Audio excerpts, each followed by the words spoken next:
Madaniyat vaziri Ozodbek Nazarbekov so'nggi vaqtlarda ijtimoiy tarmoqlarni egallab olgan bachkana va saviyasiz qo'shiq hamda kliplar haqida o'z fikrlarini bildirdi.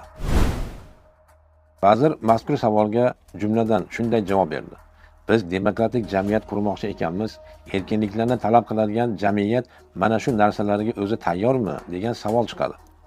Erkinlik desangiz, boshqa tomonlarga ham toqat qilishingiz kerak. Bir tarafdan vazir to'g'ri gapni aytdi. Haqiqatdan ham yalang'ochlik, buzg'unchilik, hayosizlik, bachkanalik, fikriy sayozlik bularning barchasi ana shu demokratik erkinlik oqibatidir. Ammo islomiy yurt bo'lmish o'zbek jamiyatidagi bugungi holat kapitalistik demokratiyaning erkinlik qadriyati hali to'liq yuzaga chiqmagan ko'rinishidir. Agar u to'liq tatbiq qilinsa, bugun biz ko'rib turgan bu illat xamir uchidan patir bo'lib qoladi. Endi boshqa tarafdan vazir jamiyat erkinliklarini talab qilyapti degan so'zlari aslo to'g'ri emas.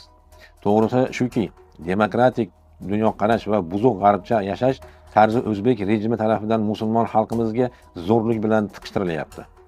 Anavi erkinlik degan narsa ortida esa mohiyatiga ko'ra insonni insoniylikdan yiroqlashtirib, uni o'z nafsining quliga aylantiradigan jamiyat qurish nazarda tutiladi. Xo'sh, yurtimiz musulmonlariga shu kerakmi? Albatta yo'q. Bunday tuban jamiyatda yashash aslo ularning ongli tanlovi emas. Bu xalqimizni turli nopok yo'llar bilan chalg'itish, unga yetti yot begona bo'lgan madaniyat va dunyoqarashlarni qasddan singdirish oqibatidir. Aslida dunyodagi barcha odamlar singari yurtimiz aholisi ham haq va adolatga asoslangan jamiyatda yashashni xohlaydi. Ularning bunday talabiga esa faqat va faqat islom nizomi to'liq javob bera oladi. Agar musulmonlarga qarshi fikriy, saqofiy hujumlar, ularni chalg'itish uchun muntazam tarqatilayotgan fitnalar, hiyla-nayranglar bo'lmaganida edi, ular juda tez fursatda o'z islomiga qaytib, xalifalik davlatini barpo qilishga intilgan bo'lardilar.